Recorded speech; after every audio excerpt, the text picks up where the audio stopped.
हरिहराय नमः कृष्ण यादवाय नमः। हरिहराय नमः कृष्ण यादवाय नमः। हरिहराय नमः कृष्ण यादवाय नमः। हरिहराय नमः कृष्ण यादवाय नमः। यादवाय माधवाय केशवाय नमः। यादवाय माधवाय केशवाय नमः। यादवाय माधवाय केशवाय नमः। यादवाय माधवाय केशवाय नमः। हरिहराय नमः कृष्ण यादवाय नमः। हरिहराय नमः कृष्ण यादवाय नमः। यादवाय माधवाय केशवाय नमः। यादवाय माधवाय केशवाय नमः। गोपाल गोविंद राम श्री मधुसूदन। गोपाल गोविंद राम श्री मधुसूदन। गोपाल गोविंद राम श्री मधुसूदन। गोपाल गोविंद राम श्री मधुसूदन। गिरिधारी गोपीनाथ मदन मोहन। गिरिधारी गोपीनाथ मदन मोहन। गिरिधारी गोपीनाथ मदन मोहन। गिरिधारी गोपीनाथ मदन मोहन। श्री चैतन्य नित्यानंद श्री अद्वैत श्रीदास। श्री चैतन्य नित्यानंद श्री अद्वैत श्रीदास। श्री चैतन्य नित्यानंद श्री अद्वैत श्रीदास। श्री चैतन्य नित्यानंद श्री अद्वैत श्रीदास। हरि गुरु वैष्णव भागवत गीता। हरि गुरु वैष्णव भागवत गीता। हरि गुरु वैष्णव भागवत गीता। हरि गुरु वैष्णव भागवत गीता। रूप श्री सनातन भट्ट रघुनाथ। रूप सनातन भट्ट रघुनाथ। रूप श्री सनातन भट्ट रघुनाथ। रूप सनातन भट्ट रघुनाथ। जीव गोपाल भट्ट दास रघुनाथ। जीव गोपाल भट्ट दास रघुनाथ। जीव गोपाल भट्ट दास रघुनाथ। श्री जीव गोपाल भट्ट दास रघुनाथ। एछाई गोसाई जार एछाई गोसाईर करे चरण वंदा। जय गोसाई कर चरण वंदन। एछाई गोसाईर करे चरण वंदा। जय गोसाई कर चरण वंदन। जहाँ होइते विघ्ननाश अभीष्ट पुराण।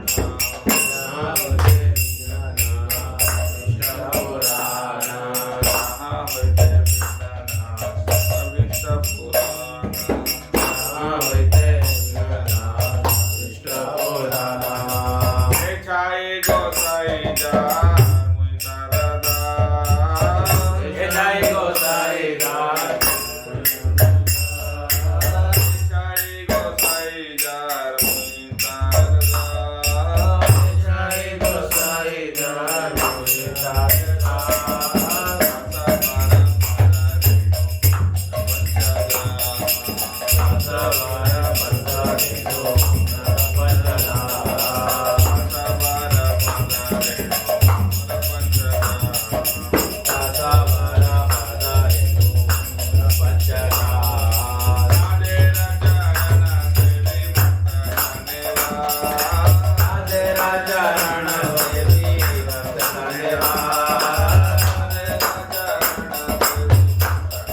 हरि हरये नमः, कृष्ण यादवाय नमः, यादवाय माधवाय केशवाय नमः। ये नरोत्तम दास ठाकुर का भजन है। भगवान का नाम सबसे पहले बताया हरि। हरि को प्रणाम। हरि हरये नमः मतलब क्या? हरये मतलब हरि को प्रणाम। तो पहले एक बार और हरि बोले सिर्फ हरये नमः बोलो, हरि हरये नमः का मतलब क्या? राधा कृष्ण वो हरा है राधा। तो हरि पहले हरि को प्रणाम करने से पहले हरि का नाम उच्चारण कर। हरये नमः, हरये नमः मतलब हरि को प्रणाम। हरये नमः मतलब क्या? हरि को प्रणाम। उससे पहले क्या करेंगे? पहले उनका नाम उच्चारण करें। इसलिए हरि हरये नमः। कृष्ण यादव है ना, कृष्ण यादव इनको प्रणाम। यादवाय माधवाय केशवाय नमः, यादव माधव केशव इनको प्रणाम। गोपाल गोविंद राम श्री मधुसूदन, मधुसूदन यानी मधु का, मधु नाम का असुर को जो वध किया है। गिरिधारी गोपीनाथ मदन मोहन, ये सब भगवान के नाम है। भगवान के नाम जो है उनके लीलाओं के आधार पर होते हैं।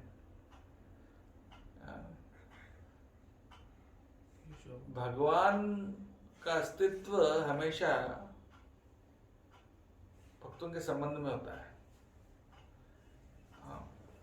ऐसा बोलते हैं कि भगवान का कोई रूप नहीं है, भगवान का कोई नाम नहीं है, कोई गुण नहीं है, लेकिन वो जो नाम रूप गुण है वो भक्तों के संबंध में है। पर ये बात इसलिए गलत है क्योंकि भगवान का भक्तों के बिना भगवान कभी होते ही नहीं है ना। जैसे रोशनी के बिना सूरज जैसा नहीं होता है, ऐसा आप सोच सकते हो कि सूरज है, पहले सिर्फ सूरज था, रोशनी नहीं था, फिर बाद में रोशनी आई। ऐसा नहीं, ऐसा कोई समय नहीं था जब सूरज था और रोशनी नहीं था। रोशनी भी हमेशा नित्य रूप से था और रहेगा। इसी प्रकार से भगवान भी हमेशा भक्तों के साथ ही हैं, साथ ही थे और साथ ही रहेंगे। तो मायावादी लोग कहते हैं कि असल में परम सत्य निराकार है, कोई रूप नहीं है, उसका कोई गुण नहीं है, कुछ नहीं है। पर हमारे लिए वो रूप लेकर आते हैं, ये मायावादी सिद्धांत। लेकिन ये गलत है। क्यों? क्योंकि आप परम सत्य को उनकी शक्तियों से अलग कर रहे हो। जैसे कि पहले शक्तियां नहीं थे, फिर बाद में अचानक प्रकट हुए। ऐसा नहीं, शक्तियां और उनके साथियां यानी उनके पार्षद वगैरह हमेशा उनके साथ हमेशा ही थे। ऐसा कोई समय आप सोच नहीं सकते हो जब सिर्फ भगवान अकेले थे, जब कुछ नहीं था। हाँ, भौतिक संसार में ऐसा था, ऐसा होता है। एको नारायण आसीत न ब्रह्म न ईशाना। जब महाविष्णु जब सांस छोड़ने से पहले तब कुछ नहीं था, अकेले वही थे भौतिक संसार में, क्योंकि भौतिक संसार। लेकिन भगवान हमेशा उनके शक्तियों के साथ, उनके पार्षदों के साथ, भक्तों के साथ ही रहते हैं, कोई भी समय पर। तो ऐसा कोई आप अस्तित्व इमेजिन ही नहीं कर सकते कि सिर्फ अकेले परम सत्य है, उनकी शक्तियां नहीं है, तो वो निराकार था। तो उसका meaning, it is meaningless, because ऐसा कोई स्थिति कभी हो ही नहीं सकता। तो वो हमेशा भक्तों के साथ रहेंगे, साथ ही थे, साथ ही रहते हैं। इसका मतलब क्या है? उनका नाम रूप गुण लीला किसके आधार पर होता है? भक्तों के साथ जो उनका लेन देन, उनका जो इंटरेक्शन है उसके आधार पर होता है। यशोदा नंदन, तो यशोदा का पुत्र है इसलिए। उसी प्रकार से गोपीनाथ, गोपियों का नाथ है। इसी प्रकार से मदन मोहन, जो मदन को मोहित करे हैं, तो उनके अनंत गुण और अनंत लीलाओं के आधार पर उनके नाम होते हैं। और वो हर नाम भगवान के कुछ विशेष गुणों को सूचित करता है कि नहीं? और उसमें प्रभुपाद जी बताते हैं कि कुछ नाम प्राथमिक होते हैं और कुछ सेकेंडरी को क्या बोलते हैं हिंदी में? द्वितीय द्वितीय तो सेकंड है। सेकेंडरी यानी प्राथमिक के बाद दोहरा प्राथमिक द्वितीय प्रथम और द्वितीय होता है। प्राथमिक मतलब जो सबसे मेन है, और सेकेंडरी मतलब उसके बाद वाले, जो सबसे मेन नहीं है उसके बाद जिसका नंबर आता है। तो प्राइमरी और सेकेंडरी, प्राइमरी नेम्स यानी सबसे इम्पोर्टेंट, सबसे मुख्य जो नाम है वो क्या है? गोलोक वृंदावन में जो भक्तों के साथ संबंध में जो नाम होते हैं, जैसे ये सब कृष्ण, गोविंद, राम, मधुसूदन, गोपीनाथ इत्यादि, यशोदानंदन इत्यादि।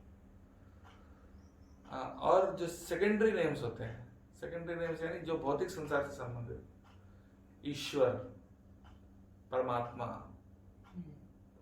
और सृष्टिकर्ता या ऐसे जो भी ऐसे ऐसे ऐसे जो नाम होते हैं, विराट पुरुष, विश्वरूप,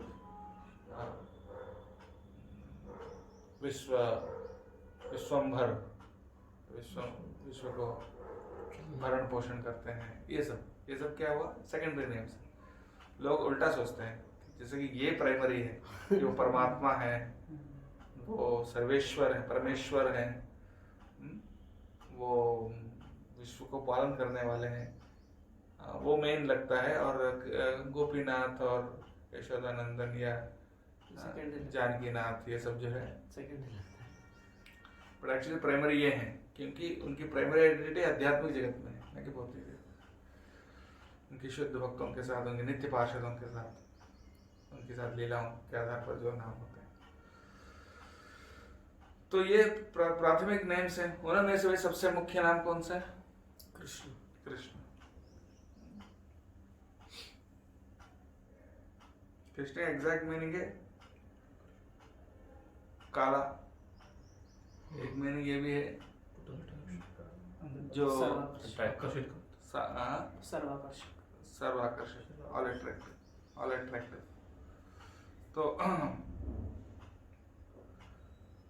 तो श्री चैतन्य नित्यानंद, श्री अद्वैत सीता, फिर उसके बाद चैतन्य महाप्रभु, नित्यानंद प्रभु, अद्वैत सीता कौन है? अद्वैताचार्य की पत्नी सीता। हरि, गुरु, वैष्णव, भागवत और गीता। हमारे क्या बोलते हैं उसको, परंपरा में, हमारे संप्रदाय में जो प्रणाम करते हैं भगवान को, और सिर्फ अकेले को, सिर्फ कृष्ण को प्रणाम नहीं करते। तो कृष्ण के साथ राधा रानी अकेले वो भी नहीं, उनके साथ और भी सखियां हैं। उनके अलावा चैतन्य महाप्रभु है, वो अकेले नहीं, उनके साथ उनके पार्षद हैं, पंचतत्व और इत्यादि। चैतन्य प्रभु नित्यानंद, श्री अद्वैत गदाधर, श्रीवास आदि गौर भक्तवृंद बहुत सारे। और उतना ही नहीं, वो भी अकेले नहीं, उनके साथ उनके शिष्य हैं 6 गोस्वामी, सुरभ गोस्वामी, सनातन गोस्वामी इत्यादि। और वो भी अकेले नहीं, उनके साथ आचार्य हैं और वैष्णव है। इसलिए वो प्रणाम मंत्र में सब कुछ आ जाता है। कौन सा मंत्र? प्रेम ध्वनि नहीं, वंदे हम श्री गुरो श्रीयुत पदकमलम। सबसे पहले गुरु के चरण कमल, फिर उसके बाद श्री गुरून। गुरु के अलावा और भी बहुत सारे गुरु हैं, विशेष करके जो प्रीवियस आचार्य हैं। जैसे गुरु हैं, गुरु अकेले नहीं है, और भी बहुत सारे गुरु हैं, वर्तमान में भी बहुत सारे गुरु हैं, और उससे पहले वाले गुरु भी हैं, जैसे प्रभुपाद, भक्ति सिद्धांत शास्त्री ठाकुर, गौर इत्यादि। ये सब श्री गुरु यानी ये सब आते हैं गुरु परंपरा। और वैष्णवांश, और वैष्णव बहुत सारे थे, बहुत सारे हैं, और बहुत सारे होंगे। भविष्य में भी बहुत सारे वैष्णव बनने वाले हैं ना। उनको कौन प्रणाम करेगा? उनको भी प्रणाम करना है। वैसा है तो सभी लोग वैष्णव ही है, ओरिजिनल प्योर स्टेट में, वो बात अलग है। तो उन सबको प्रणाम। वैष्णव श्री रूपम, साग्रजातम, उनके बड़े भाई यानी सनातन गोस्वामी, सहगण रघुनाथानुतम, उन सहगण यानी उनके अनुयायियों के साथ रघुनाथानुतम यानी रघुनाथ दास गोस्वामी, सहगण रघुनाथानुतम, यहाँ रघुनाथ, रघुनाथ दास, रघुनाथ भट्ट दोनों। तम सजीवम जीव गोस्वामी, सा अद्वैतम अद्वैताचार्य, सा अवधूतम, अवधूत कौन है? नित्यानंद परिजन सहितम, उनके परिजन के साथ कृष्ण चैतन्य देव चैतन्य महाप्रभु, श्री राधा कृष्ण पादान सहगण ललिता श्री विशाखा, राधा कृष्ण वो भी ललिता विशाखा इत्यादि और गोपियों के साथ। तो ये स्टेप बाय स्टेप पहले गुरु से स्टार्ट किया, फिर आचार्य, फिर वैष्णव, फिर 6 गोस्वामी, फिर पंचतत्व, फिर राधा कृष्ण, ऐसा। तो एक ही मंत्र में सब आ गए। यहाँ पर भी उसी टाइप का बोल रहे हैं।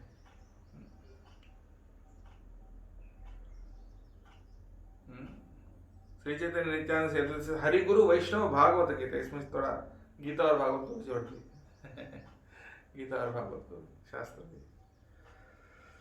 उसके बाद आए 6 गोस्वामियों के ऊपर, श्री रूप सनातन भट्ट रघुनाथ। 6 गोस्वामी कौन कौन है पता है आपको? तो नहीं पता कौन कौन है? श्री रूप सनातन भट्ट रघुनाथ, श्री जीव गोपाल भट्ट दास, रूप गोस्वामी, सनातन गोस्वामी, रघुनाथ भट्ट गोस्वामी, रघुनाथ दास गोस्वामी, जीव गोस्वामी और गोपाल भट्ट गोस्वामी, ये 6 गोस्वामी। ठीक है, ये 6 गोस्वामी जो हैं, इनकी महिमा क्या है अभी बता रहे हैं।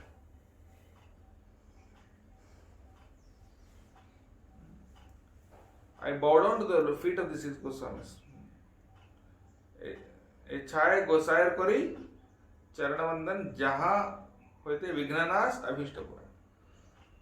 उनकी कृपा से क्या होगा? भक्ति में सभी विघ्न खत्म हो जाएंगे और अभिष्ट पूर्ण, आपको जो चाहिए वो मिल जाएगा, आपकी इच्छा पूरी हो जाएगी। लॉटरी लगने की ना जो भी आध्यात्मिक इच्छा है, ये 6 गोस्वामियों का कृपा से, उनकी कृपा से। क्यों 6 गोस्वामियों का स्पेशली क्या है? इतना ज्यादा तो इस भजन में चैतन्य महाप्रभु के बारे में भी नहीं बोला है, बताया। अभी 4-5 श्लोक तो सिर्फ इन्हीं के ऊपर है, अभी आगे बताता हूं मैं।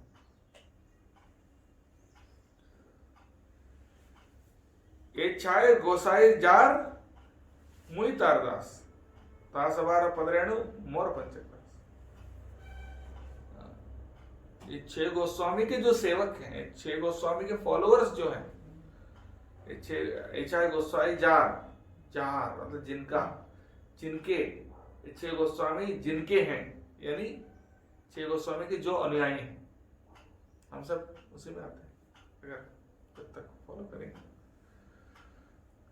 6 गोस्वामी जिनके अनुयायी, 6 गोस्वामी के अनुयायी जो हैं, मैं उनका दास हूं।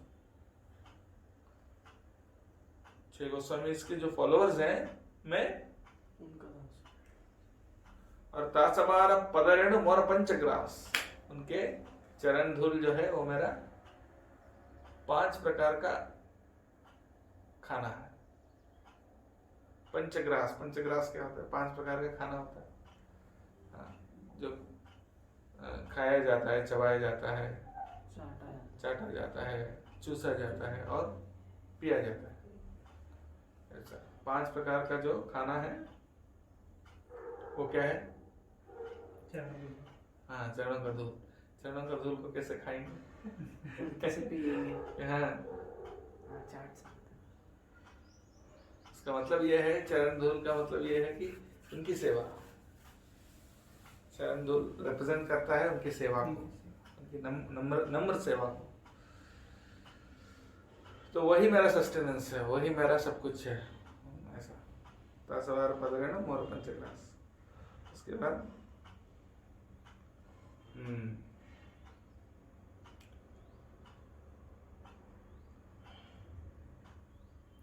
सात तादेर चरण से भी भक्त से निवास जन्म जन्म होए यही अभिलाष।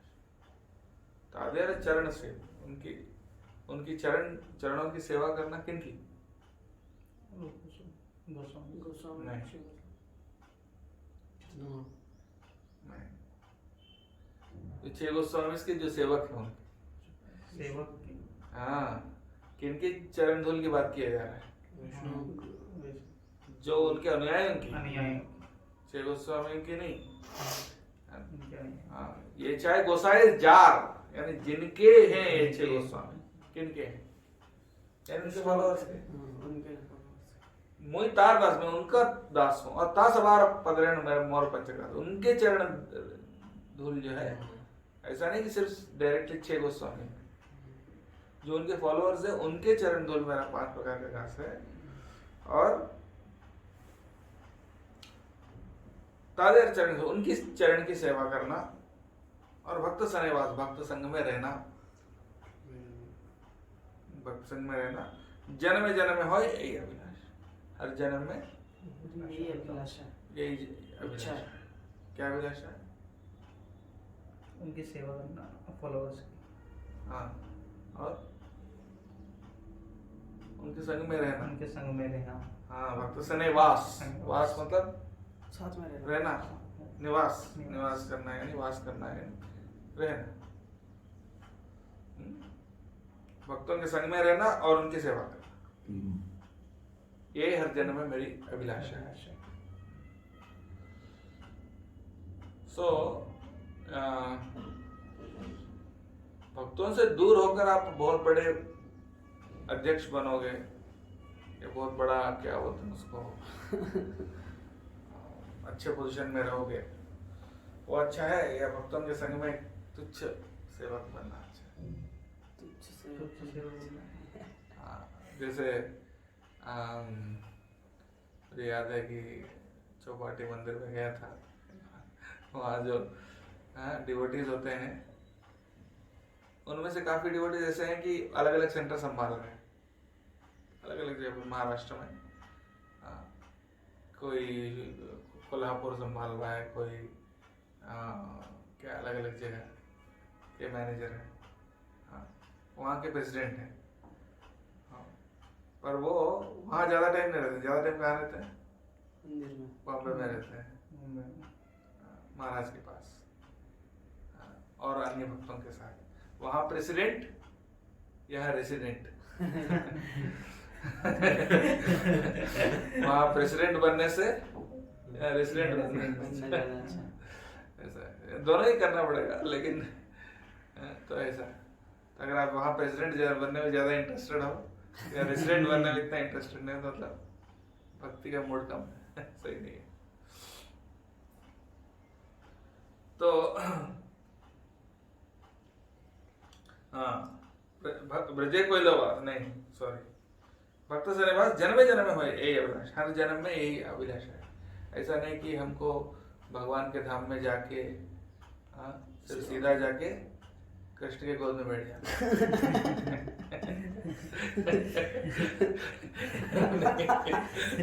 तो ऐसा नहीं है, बल्कि क्या हम चाहते हैं, भक्तों की सेवा।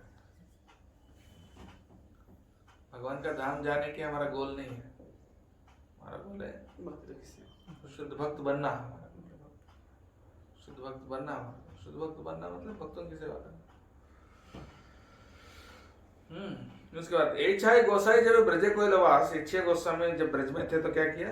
राधा कृष्ण नित्य लीला करेला प्रकाश, राधा कृष्ण के नित्य लीला प्रकाशन लिया, राधा कृष्ण की लीलाओं के ऊपर ग्रंथ लिखे। नित्य लीला कैसे प्रकाश किया उनने? कई तरीके से।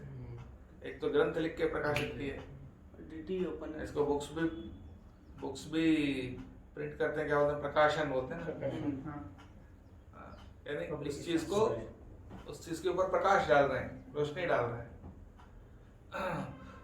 तो उन्होंने ग्रंथ लिखकर भी प्रकाशित किए, और भगवान के जो विग्रह हैं, जो 5000 साल पुराने वज्रनाभ के द्वारा स्थापित, कृष्ण के पोता प्रपौत्र वज्रनाभ के द्वारा जो स्थापित विग्रहों को बाहर लाए, उनकी सेवा कराए, वो भी किए, मंदिर बनवाए, ऐसे भी प्रकाशित किए, और लीला स्थलियों को भी खोजा, खोज के बताया कि कहाँ क्या बोलते हैं उसको, मानसी गंगा है कहाँ, राधा कुंड श्याम कुंड, राधा कुंड श्याम कुंड चैतन्य महाप्रभु ने किया।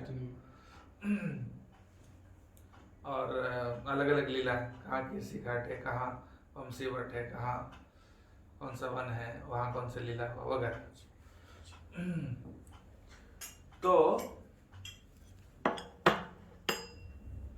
तो इन कई प्रकार इतने सारे माध्यम से उन्होंने क्या किया, राधा कृष्ण की नित्य लीला को प्रकाशित किया।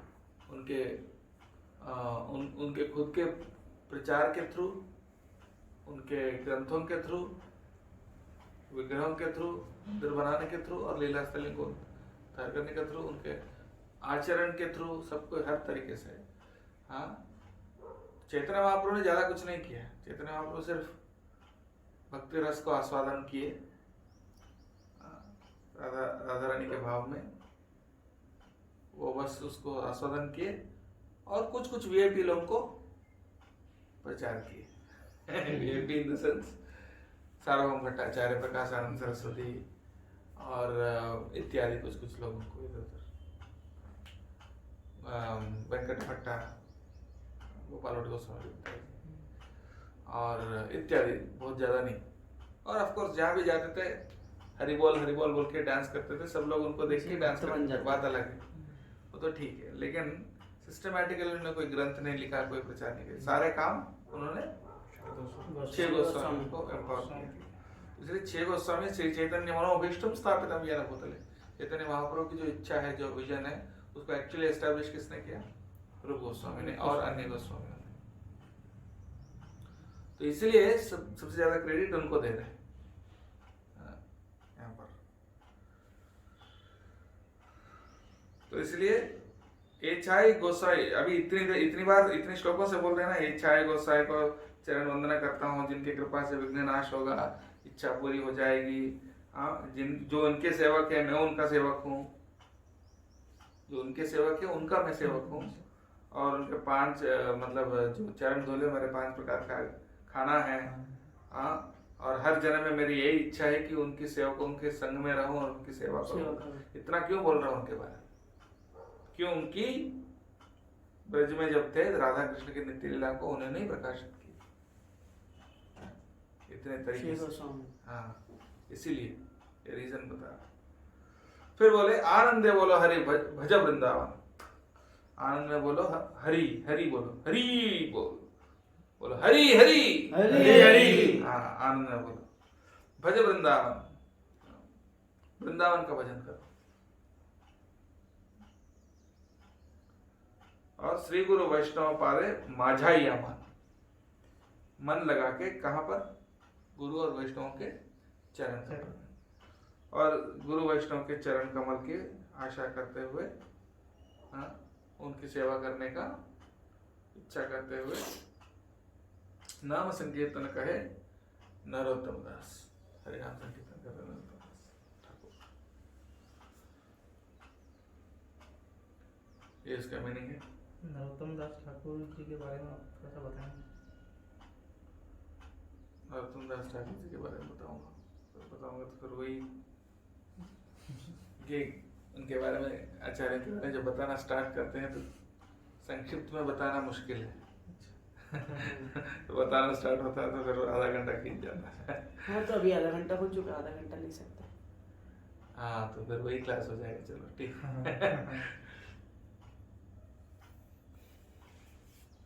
तो नरोत्तम दास ठाकुर ऑफ कोर्स हमारे संप्रदाय में आचार्य हैं। नरोत्तम दास ठाकुर कौन से जनरेशन के थे? वो 6 गोस्वामियों के बाद नेक्स्ट जनरेशन। चैतन्य महाप्रभु के जनरेशन में कौन है? 6 गोस्वामी नहीं, उनके पार्षद नित्यानंद प्रभु, हरिदास ठाकुर, गदाधर पंडित, श्रीवास ठाकुर इत्यादि बहुत सारे और भी बहुत सारे हैं चैतन्य महाप्रभु। पूरा लिस्ट चेतन चरितामृत में दिया हुआ है। जगदानंद पंडित, दामोदर, गोविंदा और भी बहुत सारे हैं, काशीश्वर, बहुत सारे। ये सब कौन है? चैतन्य महाप्रभु। फिर उनके नेक्स्ट कौन, छह गोस्वामी, छह गोस्वामी और छह गोस्वामी के बाद जो है, छह गोस्वामी में से विशेष करके जीव गोस्वामी, जीव गोस्वामी ने शिक्षा देते थे वो। तो वो सबसे बड़े विद्वान थे जीव गोस्वामी। 6 संदर्भ और और भी कई सारे ग्रंथ लिखे हैं। हाँ, वो यद्यपि 6 गोस्वामी इसमें से वो भी हैं, पर फिर भी रूप गोस्वामी के शिष्य मानते हैं। रूप गोस्वामी का असल में वो कौन है? भतीजे हैं। तो वो जीव गोस्वामी जो है सबसे बड़े विद्वान थे। तो उनसे शिक्षा ग्रहण करने के लिए 3 वैष्णव गए थे उड़ीसा और बंगाल से। उड़ीसा और बंगाल, क्योंकि गोस्वामी कहाँ थे? वृंदावन में थे। चैतन्य महाप्रभु कहाँ थे? उड़ीसा, पुरी में। पुरी में। जन्म तो उनका मायापुर में हुआ था, लेकिन सन्यास के बाद कहाँ गए? पुरी, जगन्नाथपुरी। 24 साल का। ऐसे वृंदावन जाना चाह रहे थे, लेकिन उनकी माता जी ने कहा कि आप पास में रहो थोड़ा, तो इसलिए पुरी में स्थान बना लिए। ऑफ कोर्स दक्षिण भारत भ्रमण किए और वैसे उत्तर भारत भी भ्रमण किए, मतलब वृंदावन, उत्तर भारत वृंदावन गए थे, पर मोस्टली कहाँ रहे? पुरी में। तो उसके बाद 6 गोस्वामियों को महाप्रभु ने आदेश दिया कि वृंदावन में रहने के लिए और वहाँ के लीला स्थल सब खोजना होगा। तो 6 गोस्वामी वृंदावन में थे। तो चैतन्य महाप्रभु से मिलने के लिए एक छोटा सा बच्चा था, उसका नाम श्रीनिवास। वो एक भक्त थे उनका, चैतन्य दास उनके पुत्र थे। तो वो चैतन्य महाप्रभु से मिलने के लिए इच्छुक थे। कौन? श्रीनिवास। लेकिन तब तक चैतन्य महाप्रभु प्रकट हो गए, चले गए। तो उसके बाद फिर वो श्रीनिवास बहुत दुखी हो गया। फिर वो क्या बोलते हैं उसको, अपने चिताएं जमाए कि चैतन्य महाप्रभु के बिना, उनको दर्शन किए बिना जीना बेकार है बोल के उसमें जम करने वाला था। तब चैतन्य महाप्रभु उनको दर्शन देते हैं, बोलते हैं ऐसा मत करो, अब जाके गदाधर पंडित से मिलो। तो गदाधर पंडित से मिले, बोले हम आपसे भागवत सीखना चाहते हैं। लेकिन उस टाइम पे भागवत तो उस पर लिखा हुआ था, किस पे? तालपत्र। तो लेकिन भागवत पढ़ते थे तो उनको आंखों में से आंसू निकलते थे कंटिन्यूस, और उससे वो गीला हो गया था और जो लिखा हुआ जो अक्षर सब मिट गए। फिर बोले दूसरा कॉपी बनवा के लाओ। फिर वो गए दूसरा कॉपी बनवाने, कई महीने लगते हैं उसको बनवाने में। वो क्योंकि लिखना पड़ता है पत्ते के ऊपर, एक पत्ते ऊपर एक श्लोक, ऐसा 18,000 श्लोक लिख के लाना। जब तक लाए थे तब तक गदाधर पंडित भी अब प्रकट हो गए। तो फिर वो बोले अभी ये भी चले गए, वो क्या करें। फिर वो बोले रूप गोस्वामी वगैरह हैं वृंदावन में, उनसे मिले। तो फिर जब तक वो वृंदावन पहुंचे तब तक रूप गोस्वामी भी चले गए थे, लेकिन जीव गोस्वामी जी थे। तो इसलिए वो भजन गाते हैं ना, नरोत्तम दास ठाकुर है वो तो, लेकिन ये तो श्रीनिवास आचार्य हैं। तो वो जीव गोस्वामी से शिक्षा, उनके साथ 2 और हैं, एक नरोत्तम दास ठाकुर और एक श्यामानंद पंडित। श्यामानंद पंडित उड़ीसा से थे, नरोत्तम दास ठाकुर खेतरी गांव। उनके पिताजी गोवर्धन मजुमदार और उनके बड़े भाई हिरण्य मजुमदार और गोवर्धन मजुमदार, ये दोनों क्या थे? जमींदार। जमींदार मतलब राजा से थोड़ा सा कम होता है, जरा लैंडलॉर्ड, मतलब एक राजा जैसे ही है मान ली। वो लोग क्या कहते हैं, कर वसूल करके वो जो नवाब हुसैन शाह जो पूरा बंगाल का शासक था, उनको कर देते थे। कुछ कमीशन उनके पास बचता था। तो इस प्रकार से, लेकिन बहुत सारा कमीशन बचता था उनके पास, मतलब बहुत धनी थे। तो उनके गांव में हरिदास ठाकुर आए थे। और हरिदास ठाकुर नहीं, वो तो दूसरा, वो रघुनाथ दास गोस्वामी का स्टोरी है। बट नरोत्तम दास ठाकुर तो बचपन से ही उनको भी आकर्षण था चैतन्य महाप्रभु के प्रति। चैतन्य महाप्रभु प्रकट होने से पहले वहां पद्मा नदी में एक बार नहाने आए थे, और पद्मा नदी में उन्होंने उनका प्रेम जो है उसको वहां छोड़ के गए थे। फिर उसके बाद स्नान करते करते नरोत्तम नरोत्तम नरोत्तम बोल के चिल्लाने लगे। तो सब भक्त कंफ्यूज हो गए, नरोत्तम कौन है? तब तक तो नरोत्तम दास ठाकुर आए नहीं थे। ये तो ही नहीं बात, हुआ था। हाँ, हाँ, तो जन्म ही नहीं हुआ था। कोई समझ नहीं पाए, लेकिन कुछ कुछ भक्त समझ गए कि कोई होने वाले वैष्णव। तो फिर पद्मा नदी को बोले कि आप नरोत्तम दास ठाकुर आएंगे, उनको प्रेम दे दो। तो फिर नरोत्तम दास ठाकुर वहां आके फिर जब स्नान करते हैं तो उनको कृष्ण प्रेम मिल जाता है, और फिर वो भाव विफल हो जाते हैं। फिर वो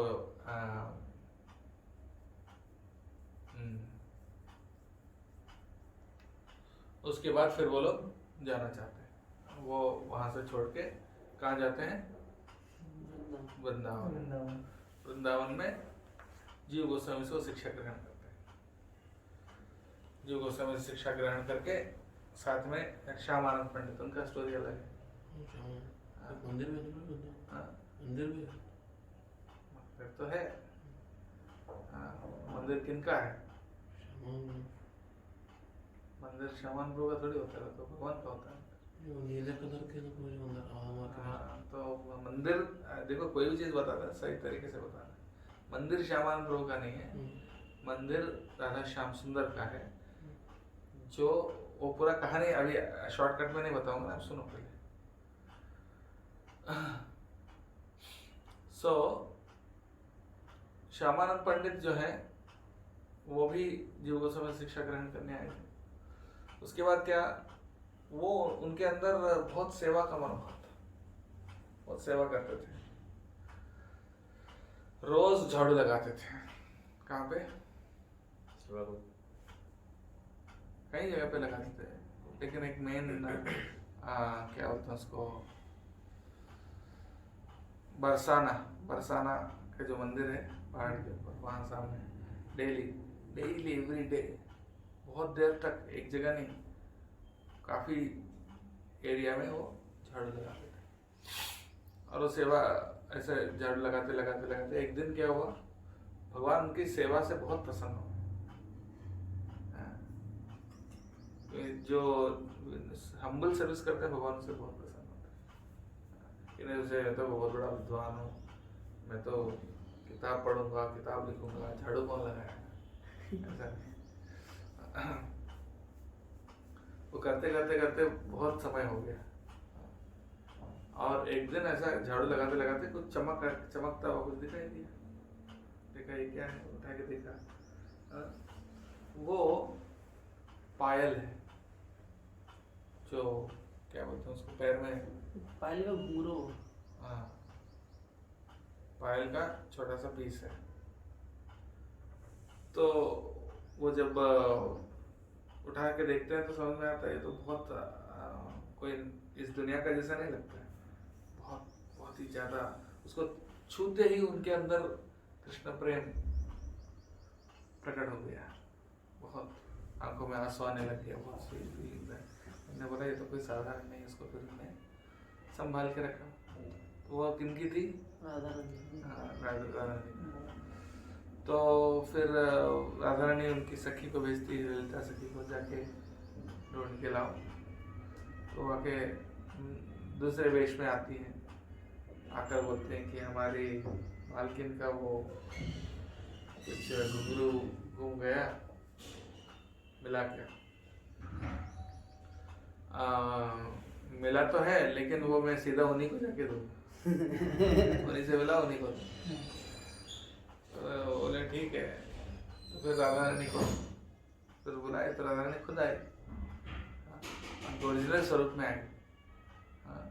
और वो जो पायल है उसको निकाल के हाँ उनके माथे पर ऐसा दबाए, उससे क्या हुआ, तिलक बन गया,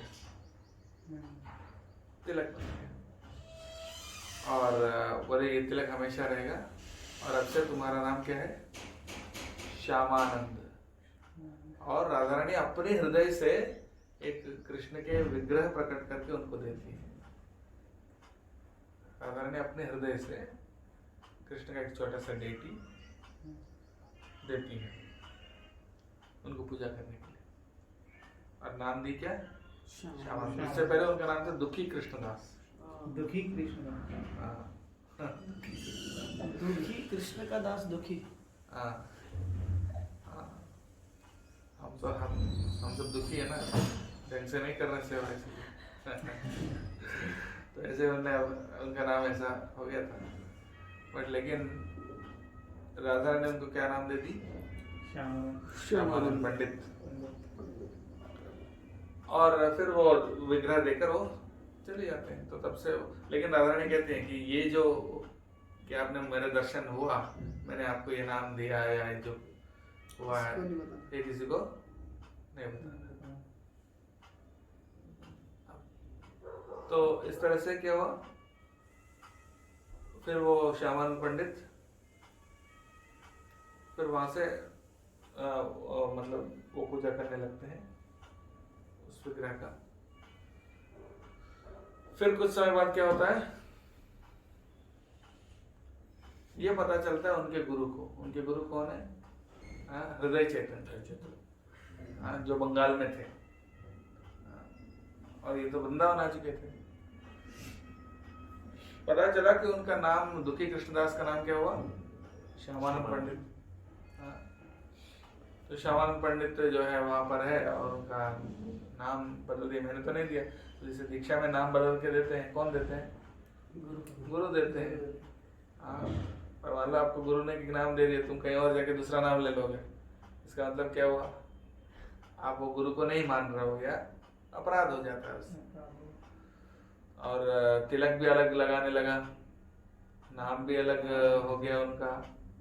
हाँ, और मतलब वो शायद हमको छोड़ दिया और किसी और गुरु को पकड़ लिया, किसी और गुरु के पास चला गया या अपना खुद से कुछ करने लगा।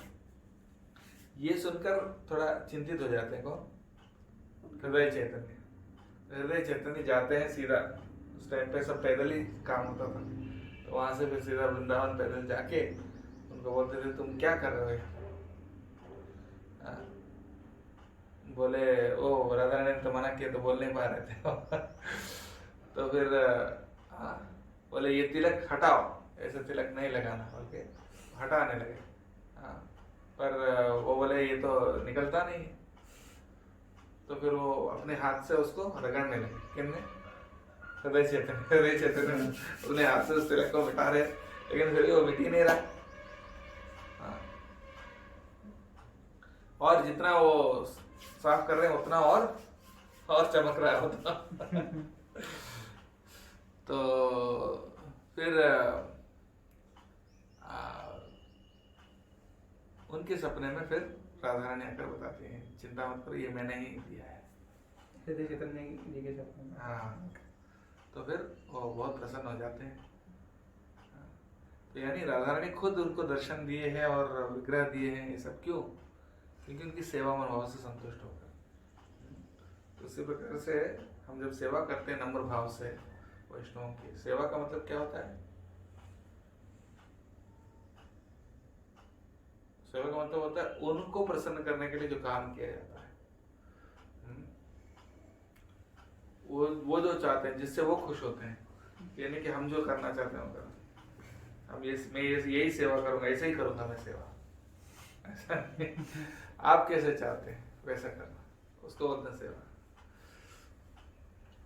तो वैष्णव की सेवा, नम्र सेवा जब करते हैं तो ऑटोमेटिकली उससे भगवान सबसे ज्यादा प्रसन्न होते हैं। और इस तरह से उनका, तो वो श्यामानंद पंडित है। फिर वो उड़ीसा में जाते हैं बाद में, और पूरे उड़ीसा में बहुत प्रचार करते हैं। उनके एक प्रधान शिष्य कौन है, रसिकानंद प्रभु। हाँ, रसिकानंद प्रभु का बहुत अद्भुत कहानी है। रसिकानंद प्रभु और श्यामानंद प्रभु, श्यामानंद प्रभु के शिष्य रसिकानंद, और उन दोनों ने मिलकर कितने प्रचार किए थे पूरे उड़ीसा में। बहुत बहुत उसके ऊपर पूरा किताब ही है। एनीवेज, तो अभी आते हैं नरोत्तम दास ठाकुर। नरोत्तम दास ठाकुर तो जैसे मैंने बताया, फिर वो जीव गोस्वामी से शिक्षा ग्रहण करते हैं, फिर वो अपने गांव में जाके वापस वहाँ पर प्रचार करते हैं। और सबसे पहला गौर पूर्णिमा, चैतन्य महाप्रभु का आविर्भाव का जो फेस्टिवल है, तो चैतन्य महाप्रभु जब थे तो तब तो ऑब्वियसली वो नहीं सेलिब्रेट होता था। फिर वो जब चैतन्य महाप्रभु चले गए, उसके बाद पहला जो गौर पूर्णिमा उत्सव जो है वो खेतरी गांव में हुआ था। खेतरी गांव में, वहाँ पर जहाँ नरोत्तम दास ठाकुर थे, और वहाँ पर जानवा माता जो नित्यानंद प्रभु की पत्नी है वो भी थे, और भी बहुत सारे वैष्णव सब वहाँ एकत्र होकर बहुत अच्छा कीर्तन और ये सब, और उन्हें बहुत भजन लिखे, उनके बहुत सारे भजन फेमस हैं। और उनके भजन जब कोई गाते हैं ऐसा बोलते हैं कि चारों वेदों के सार है उनके सारे वैष्णव भजन है। कोई भी वैष्णव आचार्य के भजन से वेदों के सभी शास्त्रों के सार होते हैं। तो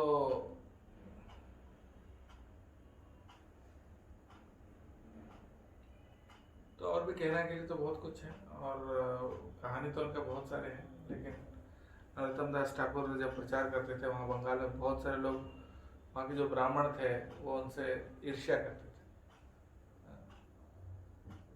नरोत्तम दास ठाकुर वहाँ जब प्रचार करते थे तो क्योंकि वो ब्राह्मण नहीं थे जन्म से, कायस्थ थे। कायस्थ का मतलब, कायस्थ जानते हैं ना? कायस्थ मतलब वो क्षत्रिय और वैश्य के बीच में होता है। वो क्षत्रिय होते हैं लेकिन वो एक्चुअली वो वैश्य होते हैं, लेकिन पालन करते हैं, मतलब एडमिनिस्ट्रेशन करते थे लेकिन पैसे लेके करते थे, मतलब तनख्वाह के लिए एडमिनिस्ट्रेशन करते हैं। तो तनख्वाह लेते हैं इसलिए उनको शूद्र माना गया, पालन करते हैं इसलिए क्षत्रिय, लेकिन एक्चुअली क्षत्रिय नहीं है, तो कुछ ऐसा बीच में है, तो उनको बहुत ज्यादा उच्च क्लास नहीं माना गया। तो जन्म से तो वो थे, क्योंकि मजूमदार वो जो लेकिन ऑफ कोर्स कृष्ण भावना में तो भक्ति के आधार पर डिसाइड किया जाता है ना कि कौन क्या है, ना कि जन्म के आधार पर, राइट। पर वो जो कुलीन ब्राह्मण थे उनका हमेशा घमंड रहता है कि हम ब्राह्मण हैं, हमको ये अधिकार है बोलने का, ये कौन होता है सबको बताने वाला कि क्या करना है क्या नहीं करना।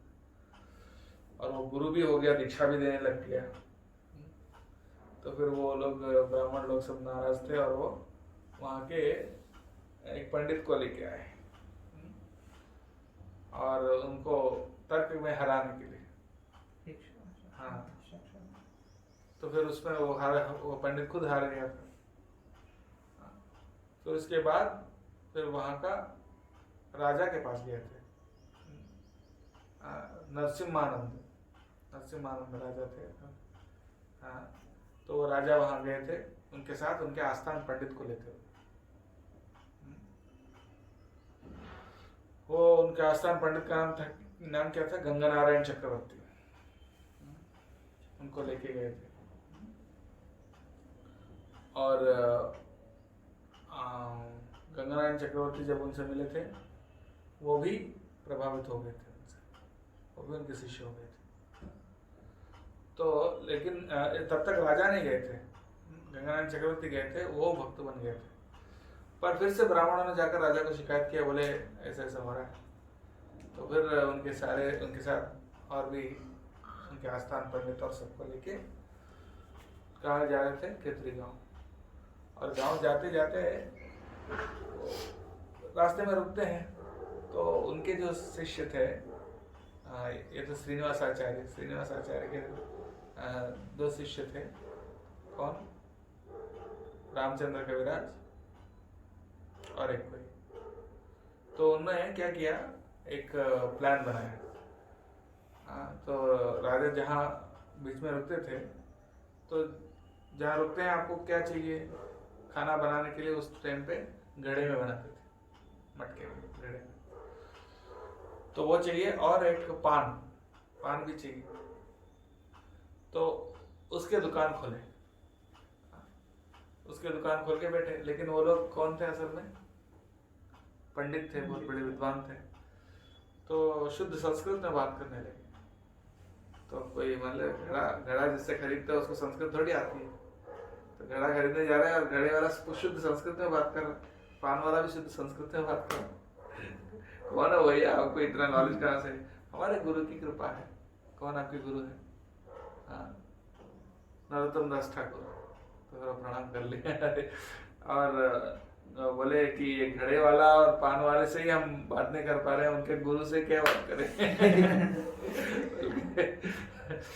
तो और फिर भी वो जो वहाँ के ब्राह्मण थे वो उनसे बहुत ईर्ष्या करते थे।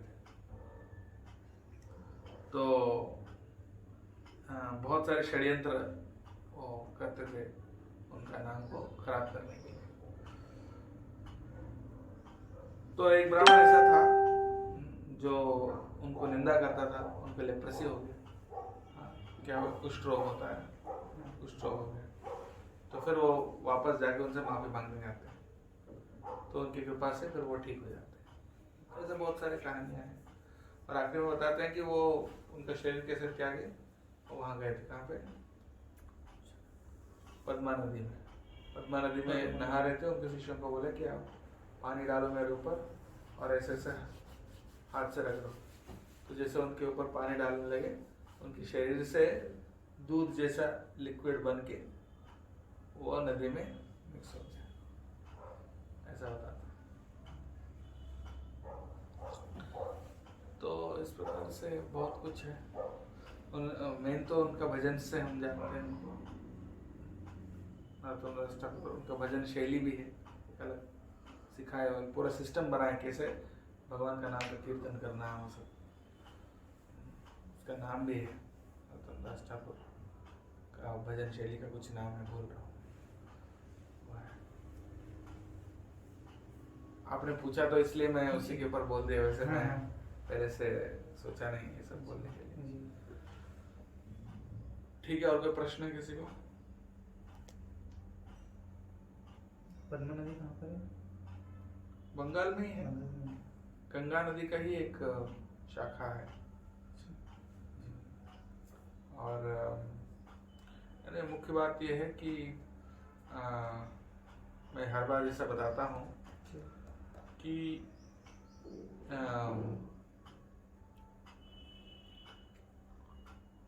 भगवान गोलोक वृंदावन में है ना, और बहुत सारी लीला कर रहे हैं। उसको हम कैसे देख पाएंगे? जैसे अगर चांद के ऊपर है क्या है, या अलग अलग तारे हैं कैसे दिखते हैं, वो किससे दिखते हैं? टेलीस्कोप से देखते हैं ना, टेलीस्कोप से देखते हैं। तो टेलीस्कोप में क्या होता है? लेंस होता है। कई बार बहुत सारे लेंस होते हैं, बहुत सारे लेंस, पावरफुल लेंस होते हैं। उस लेंस से क्या है, हजारों लाखों किलोमीटर दूर में क्या है आप देख पा रहे हैं, है कि नहीं? तो सबसे दूर है गोलोक वृंदावन। तो वहाँ कृष्ण क्या कर रहे हैं, क्या होता है, उसको देखने के लिए कितना बड़ा टेलीस्कोप चाहिए, है कि नहीं? और टेलीस्कोप में कितने सारे लेंस चाहिए और कितने पावरफुल लेंस चाहिए। तो हमारे संप्रदाय के जो आचार्य हैं वो सब लेंस हैं।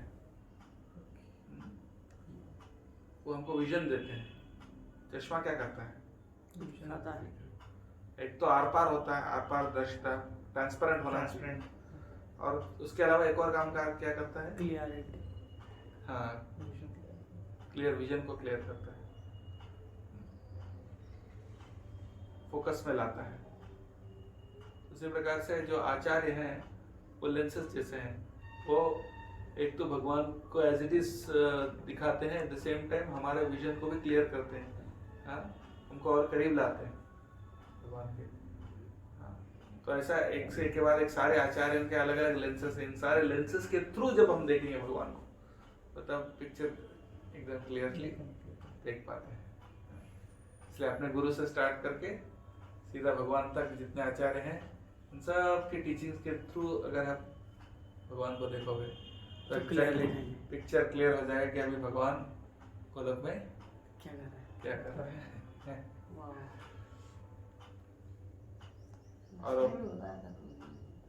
वो पिक्चर, नहीं तो अगर हम फॉलो ठीक से नहीं करेंगे तो पिक्चर हेजी हो जाएगा, फोकस में नहीं आएगा, ब्लर हो जाएगा ब्लर हो जाएगा या बीच में हटक जाएगा। No signal. हाँ, नो सिग्नल। लेकिन अगर हम लोग आचार्यों की दृष्टि से हमेशा यानी कनेक्टेड रहना चाहिए अपने गुरु और वैष्णव के प्रति, जब शरणागति होगी उनकी कृपा से उस संबंध के आधार पर उनकी कृपा से हम क्या हमेशा देख पाएंगे भगवान को।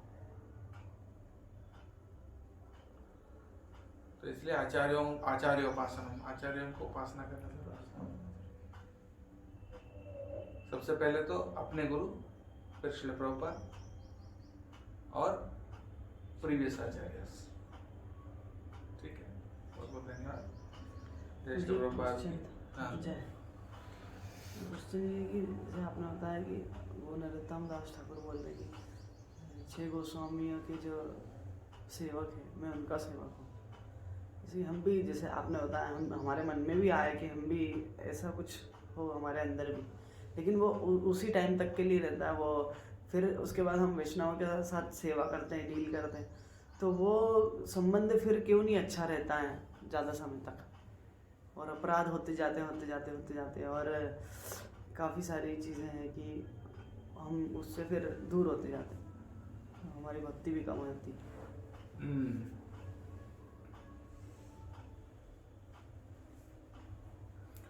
शरणागति की आवश्यकता होती है, और शरणागति यानी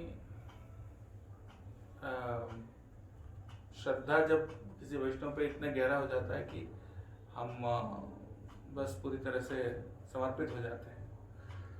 पर वो होने के लिए पहले तो संग करना पड़ेगा, भक्तों का संग करना पड़ेगा, उनके साथ उनकी सेवा करनी पड़ेगी, उनके साथ रहना पड़ेगा। तो उससे क्या संग के प्रति धीरे धीरे क्या हमारा श्रद्धा बढ़ेगा, और श्रद्धा बढ़ते बढ़ते एक दिन शरणागति होगी।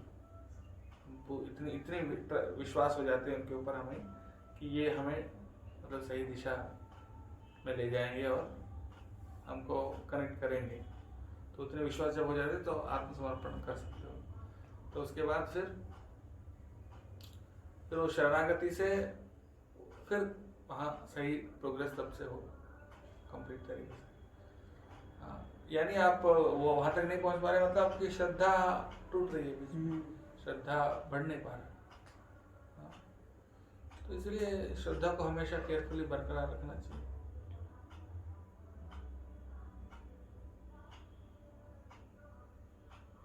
उसके कई सारे कारण हो सकते हैं। जनरली एक कारण यह है कि 2 कारण है। एक तो हम अपनी भोगवांछा नहीं छोड़ रहे हैं, हम एंजॉय करना चाहते हैं, छोड़ना नहीं चाहते हैं उसको। हाँ, यानी भक्तों का संग सफिशिएंटली नहीं कर रहे हैं। हाँ, और अपने मटेरियल डिजायर्स को नहीं छोड़ रहे हैं, अटैचमेंट्स को। या दूसरा कारण ये भी हो सकता है कि वैष्णव के प्रति अपराध कर रहे हैं, या उनके दोष देख रहे हैं, दोष मतलब की तरफ हमारा ध्यान जा रहा है, जिसके कारण ये दोनों कारण की वजह से जनरली होते हैं। तो दोनों का अवॉइड करना, ज़्यादा से ज़्यादा उनके एसोसिएशन लेते रहना, सम्मान के साथ, नम्रता के साथ, ह्यूमिलिटी एंड रेस्पेक्ट इसलिए जरूरी है। हाँ, तो उससे क्या, ह्यूमिलिटी एंड रेस्पेक्ट से क्या होगा, एक तो हमारा उनके प्रति श्रद्धा और बढ़ेगा, संग ज़्यादा कर पाएंगे, और दूसरा अपराध से भी बच पाएंगे। हाँ, क्या बोल खत्म करो। हाँ, ये वाला तो क्वेश्चन क्लियर हो गया। एक क्वेश्चन और था कि चैतन्य महाप्रभु आए थे हम लोगों को शिक्षा देने के लिए, सिखाने के लिए अपने आचरण से। तो चैतन्य महाप्रभु की तो 2 शादी हुई थी। तो उसमें 2 शादी कैसे हुई, क्यों हुई? वो क्वेश्चन है मेरा। 2 शादी ऐसा नहीं हुए, पहले पहली पत्नी चली गई। अच्छा।